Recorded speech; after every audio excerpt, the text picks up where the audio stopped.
Warning, this video may contain content that may not be suitable for children or anyone else that is easily offended. Strong language, graphic content, nudity, bad jokes, and a possible idiot, aka myself, may be featured in the following clip. Viewer discretion is advised. Channel is not responsible for any damages that you receive watching this video.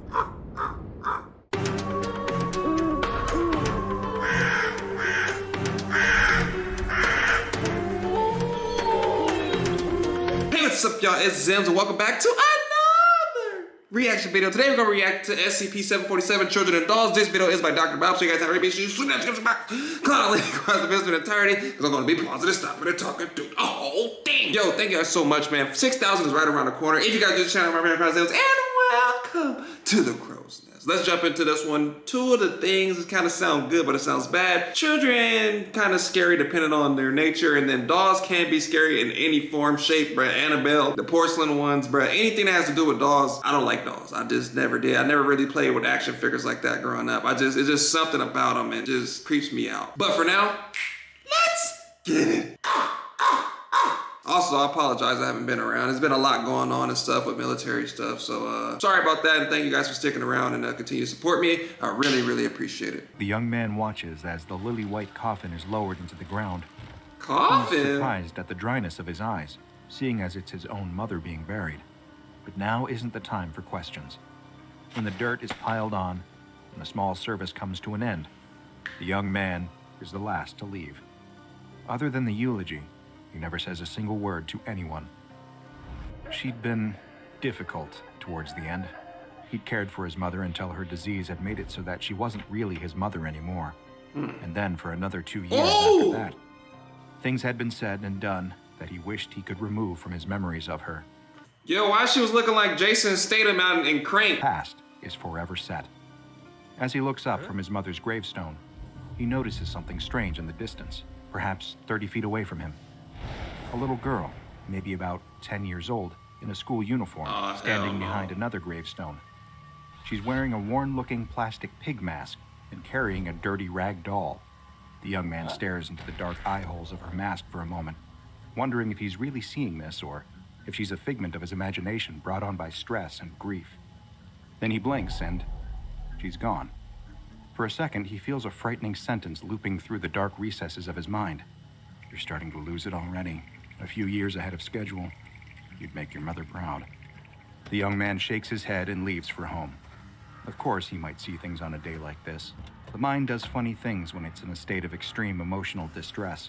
I don't know what kind of emotional distress you talking about, because I would have been like, me and that damn thing make eye contact for a good 2 to 3 seconds, bro. If I see something, I see you and I'm staring at you for the longest, and I see you and you see me and I'm like, and you gone? Like, no, bro, there is no way. There is no way. That shit was real. She had on a jigsaw pig mask. Y'all know what I'm talking about, the one that be wearing on Dead by Daylight too. Perfectly natural that he'd see strange things on a day like this. But that little girl in the pig mask really did look real. Wait. Arriving home is a surreal experience. It's the first time in a long time that he's truly felt alone, like a child lost in a vast and unfamiliar space. Something about it just felt wrong. He makes himself a microwave meal and eats it silently in the kitchen. The place is so quiet. I'm sorry, I have to pause that again, but thinking of TV dinners, you ever had those banquet TV dinners?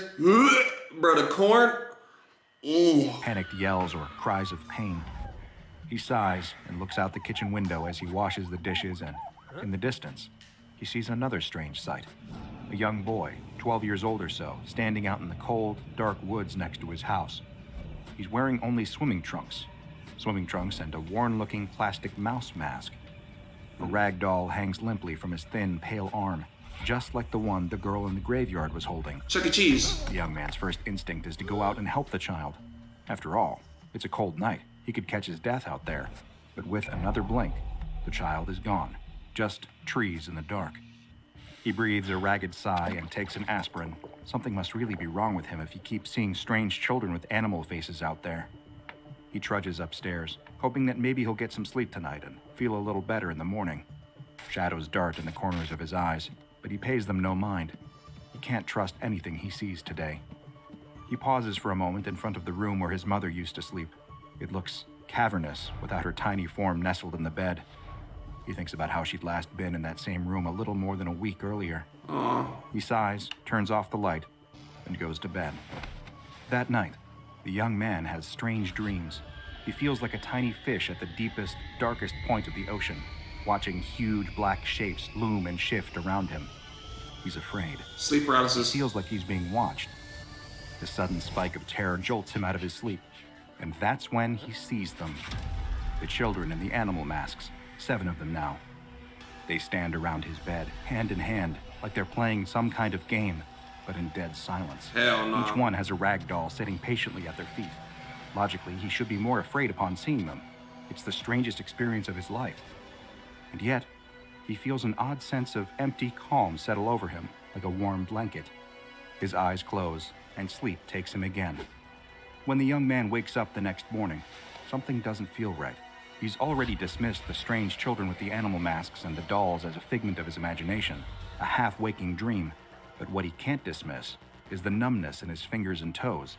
It's like he'd spent all night sleeping in the cold outside, despite his room being perfectly warm. Perhaps he's coming down with something. Other strange things start to happen over the next few days. He makes himself a sandwich, and as he bites into it, he notices he can't taste a thing. COVID, that's a COVID symptom. Look it up if you think I'm lying. COVID-19-20-2022. It's COVID 100%. It's probably the Omicron. What's it called? Omicron? Omicron? Bro, I don't know how to pronounce shit. Bro, whose brother is this, bro? Like, he just not fazed by his mom dying. He's not fazed by seeing somebody in the cemetery. He's not fazed about seeing a dude out there with booty shorts on and like negative-degree weather. And then he's not bothered by them crowding his bed with masks of zebras. And I'm like, bro, like, what is wrong with this dude? He gotta be like daydreaming. He gotta be having a dream. He must be schizophrenic or something, that you're not just fazed about all this stuff that you're seeing. You're just making a sandwich like you didn't just almost get like gangbanged like 5 minutes ago. Come to think of it, he really can't smell that much either. Could this be a cold? The flu? Something worse? COVID. Also, he just can't shake the feeling that he isn't alone in the house. It's as if he can feel a presence there with him. And not just one presence, but multiple. Could it have something to do with those strange dreams and hallucinations? I The wonder. children in the masks? He suppresses the thoughts, not wanting to consider their implication. He can scarcely dare to ponder what's worse, that there really are strange little children in masks creeping around his home, making him sick, or that he's losing his mind, just like his mother. He puts it out of his mind, but every so often, when he happens to glance out of the window, he can't help but see little shapes moving in the distance. When he watches the TV or tries to listen to music to distract himself, he notices that he needs to turn up the volume more than he ever did before. His hearing is getting worse. Could this be some kind of sinus thing? It's the only rational explanation. But it can be hard to apply a rational explanation when what's happening is inherently irrational. Several days later, after getting out of bed in the morning and standing in front of the bathroom mirror, the young man notices something is different. It's his skin. It's a pale, almost creamy color now, like all the life and vitality has been leached out of it. But it's not just that. He looks closer at his face in the mirror. His eyes. Have they always looked like that? Were they always that shade of dark, murky brown? Maybe it's his addled mind, but he can swear something is different, like the ground is shifting underneath his feet. That's when he notices something in the corner of the mirror. A little boy with dark blue overalls and a grinning cat mask. He just stands there, watching. The young man turns, hoping to finally see one of these strange children up close. But of course, there's nothing there. Over the following days, it all gets worse. 2 weeks since the funeral, and his senses of taste and smell haven't returned. His hearing gets worse by the day, until he's almost entirely deaf. Bruh, they about to turn this dude into a doll. I think the dolls that they're carrying are the people that they've turned into dolls. And I think he's about to become one of the dolls that they're carrying, bruh. 100%. The sightings of the children don't stop, but they're harder to make out. Over time, his vision starts to blur, and no matter how hard he rubs his eyes, they never clear. He stubs his toe, cracking the toenail open from tip to base, and he doesn't even notice. Little by little, feeling itself is starting to leave him. He doesn't even notice until the day he decides to chop some carrots for a soup he's making. I grabbed my toe. Hoping in vain that this one might be the meal he can finally taste. But his vision is getting so blurry now, he can barely... The knife cuts into his palm. It takes him a second to even register, because there's no pain and no blood. He stares at the clean wound in his palm with detached fascination, trying to work out the shapes in front of him, to make sense of it all. What are those thin white strands sticking out of the cut? Cotton! He grabs the edge of the skin, though it doesn't look much like skin now, more like pale, ragged fabric. but he peels it back. Oh my No God. blood, no sinew, no flesh, just puffy white stuffing underneath. He's in bed and has been for a few days now. He can't taste, smell, hear, feel, or even see. All he can do is think in the dark. He's confused and afraid. He wants his mother, but she's long gone. He about to join her soon. On the outside, he's shrinking away, drawing into himself. He can't move or talk as he gets smaller and smaller. They walk in through the walls, the children in masks, ready to receive their new toy. The young man is nothing more. All that's left is another rag doll with a pair of brown button eyes laying on the bed. A little boy in a rabbit mask steps forward and picks it up. He stares at it for a moment before the children leave, and the house is empty once more. That's crazy, This bro. is I the caught kind it. of unpleasant, anomalous experience you can expect from a close encounter with SCP-747, aptly nicknamed Children and Dolls. SCP-747 specifically refers to the phenomenon of these strange, anomalous children wearing animal masks. Studies have shown that, masks aside, all of these children are identical to children who have proven to have died around the time that their anomalous counterparts first manifested. This leads us to the working theory that the SCP-747 instances are spectral manifestations of the children they once were, twisted somehow by the unifying force of SCP-747. This is a theory supported by several pieces of unsettling information. Agents from the SCP Foundation disguised as grief counselors conducted interviews with the bereaved parents of each of the deceased children, and through these heart-wrenching interviews, they were able to discover that each of the children who died had possessed a doll that they loved very dearly. So much so that the dolls were each buried with them, because on some level, the thought of separating them from this last comfort of the mortal world was too painful for the parents to bear. I feel like after watching this video, a lot of people are not going to look at dolls the same. Like, what if that doll is a replica of another person or somebody that passed away? You know what I'm saying? Like, oh man, that's scary. Or like human doll, like, oh man, that's scary. Given the preoccupation with dolls exhibited by SCP-747 instances, the Foundation found these facts to be highly illuminating. The physicality of SCP-747 instances, or rather, the lack thereof, also points towards the theory of them being powerful spectral manifestations. They are able to phase through solid surfaces of up to 10 centimeters in thickness, and can sometimes have difficulty in holding solid objects due to their partially solid nature.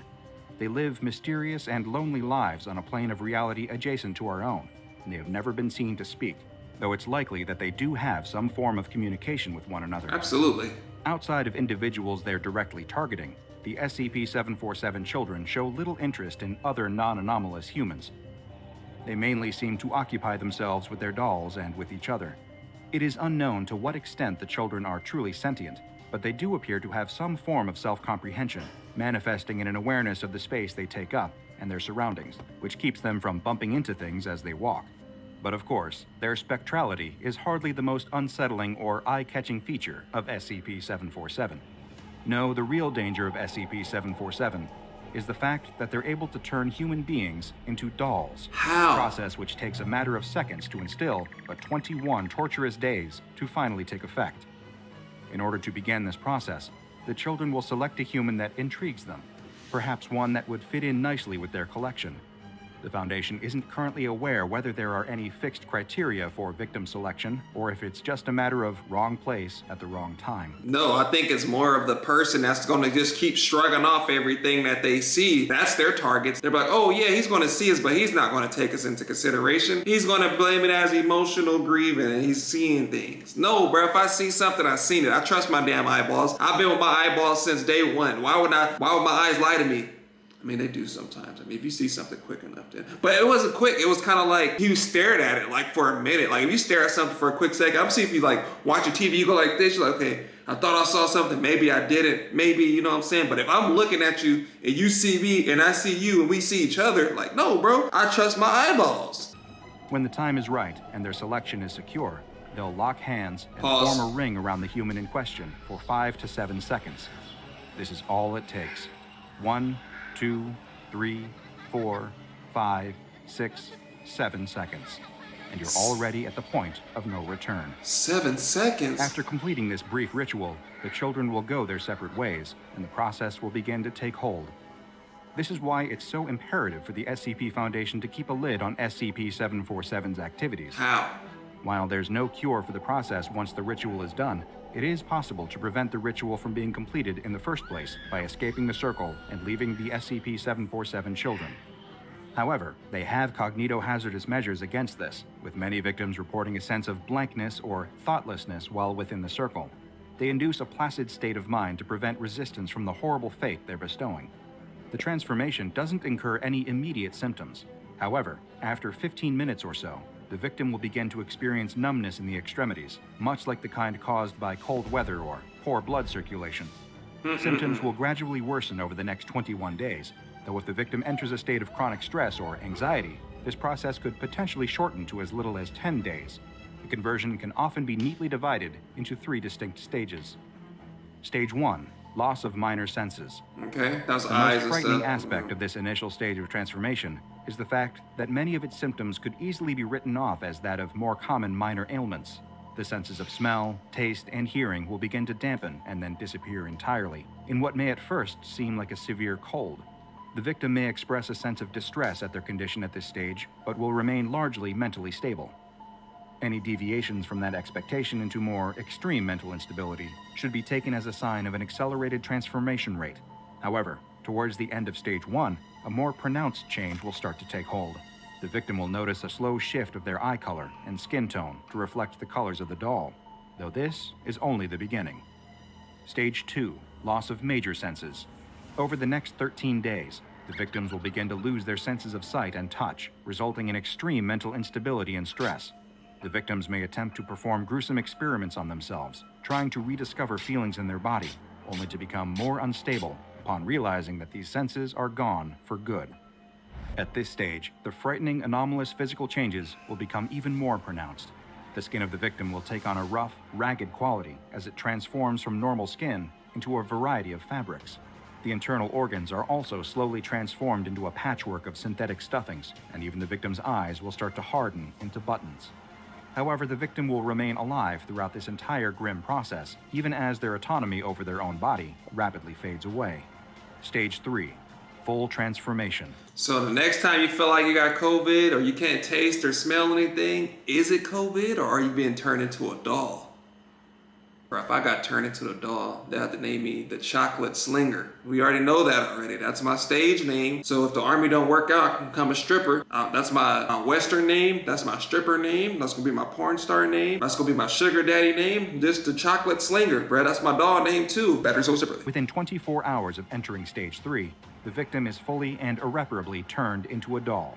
The SCP-747 children will treat this doll just like they treat any others, and if ever a doll created by the influence of SCP-747 is destroyed, they will show greater interest in humans once again, until a new target for conversion is selected. Savages. The SCP Foundation currently has 7 SCP-747 specimens in containment. SCP-747-01 is an approximately 7-year-old male wearing a set of blue pajamas and a zebra mask. SCP-747-02 He looks scary. is an approximately 12-year-old male wearing swimming trunks and a mouse mask. SCP-747-03 is an approximately 10-year-old female wearing a uniform typical of an expensive private school and a pig mask. SCP-747-04 is an approximately 14-year-old male wearing a winter coat and a rabbit mask. SCP-747-05 is an approximately 12-year-old female wearing a striped sari and a giraffe mask. SCP-747-06 is an approximately 5-year-old girl with a bright pink dress typical of a beauty pageant contestant and a goat mask. And finally, SCP-747-07 is an approximately 9-year-old male wearing blue overalls and a cat mask. Interestingly, he was also found with a physical note containing a short story about a mother searching for her child in the afterlife. Interestingly, the mother of this particular entity, before becoming an SCP-747 instance, is believed to have died in childbirth. All of the SCP-747 instances that the Foundation has in containment are kept in a single containment chamber, 30 meters by 10 meters in size, with concrete walls at least 15 centimeters thick to prevent the children from phasing through them. It is mandatory that any unusual behaviors by the children are reported to a superior immediately. If the children seem to take an interest in any members of the staff that research, guard, or attend to them, that member of personnel must be transferred to a different project immediately. The children are allowed a total of 25 dolls to keep them placated, excluding ones created by their anomalous influence. And bruh, they're letting them keep the same people that they turn into dolls? Not one, but 25 of them. You're encouraging this behavior and it shows. You're the reason why people out there are getting transformed into Cabbage Patch Dolls. SCP Foundation, you got some explaining to do. How you gonna give them, that's like saying, hey man, that guy over there has killed 20 people with a M9. You're like, oh, really? Let's put him in a cell and give him a gun. Like, bro, no, why would you give him the same things that got him in here? No, you all going on timeout. You don't get a dog. I'm gonna go be the opposite of Oprah, bro. You don't get one. You don't get one. You all don't get a dog, bro. I don't care if they do fire me. What they gonna do? They can't get through the 15-centimeter wall. That's crazy. The SCP Foundation only permits their dolls to be temporarily removed from the containment chamber for examination and repair. Any staff members who begin to show the previously described symptoms of anomalous SCP-747 influence are to be quarantined and contained separately. Task Force 747-B8 remains on call in the event of a containment breach to handle tracking, capture, and containment. Due to the incredibly volatile and dangerous nature of interfacing with SCP-747, Level 3 staff and above are only able to come into contact with them if the situation absolutely demands it. SCP-747 has been given the containment object class Euclid due to their phasing abilities and unpredictable nature. And no having drip. Who could ever really know what's going on behind those masks? But there's one more detail about SCP-747 that is perhaps the most frightening of all. What? There is evidence that suggests that the victims who have been turned into SCP-747 dolls may not actually be dead. In fact, they may still remain conscious, cut off from all their senses, slowly descending further into madness. Now go and watch another entry from the files of Dr. Bob, like SCP-4666, the Yule Man, for more eerie anomalous dolls that used to be a lot more active. Bruh, I already seen the Yule Man. That dude is something else. Yeah, he's like a freak, nasty Santa Claus, I guess you can call him. But I reacted to that too, so if you guys haven't already, make sure you check out the SCP playlist. This one wasn't as bad, but it's just crazy. I wish they would tell you what they say during the ritual, because it only takes 7 seconds. Maybe they'd be like, ba-da-ba-ba-ba, I'm loving it, because you know, kids love Happy Meals or something. So maybe that's their little secrets. They transform them into little dolls because they was toys, right? Maybe they're little McDonald minions. I don't know. They all want toys. That was the best part of McDouble. Y'all remember back then your parents got you a Happy Meal, you would just flew past the fries, the apples, whatever it was, that you went straight for the toy. And you couldn't open it, you try to bite the corner piece off and it gets stuck in your teeth. You know, but you try to tell your mom to open it. Y'all know what I'm talking about, bro. The good old days. Nowadays, it's not the same, man. But let me know down in the comment section which of the 7 heathens that you guys thought was the scariest. I think the dude with the mouse mask, I don't know what it is. That dude's walking around in Daisy Dukes with his shirt off and a mouse mask. I'd be more terrified. But then again, you gotta watch out for the little one with the damn pageant dress on. Those be like the littlest ones that don't look the least intimidating, be like the most scariest. So again, thank you guys so much for showing support, man. If you guys are new to the channel, Reprisalzems, and welcome to the Crow's Nest. If you guys want to see this video in entirety, make sure you shoot down the box, cut out the link and watch the video in entirety, because I was pausing and stopping and talking through the whole thing. Did the DJ scratch? But yeah, man, thank you guys for watching, and I'll see you guys next time.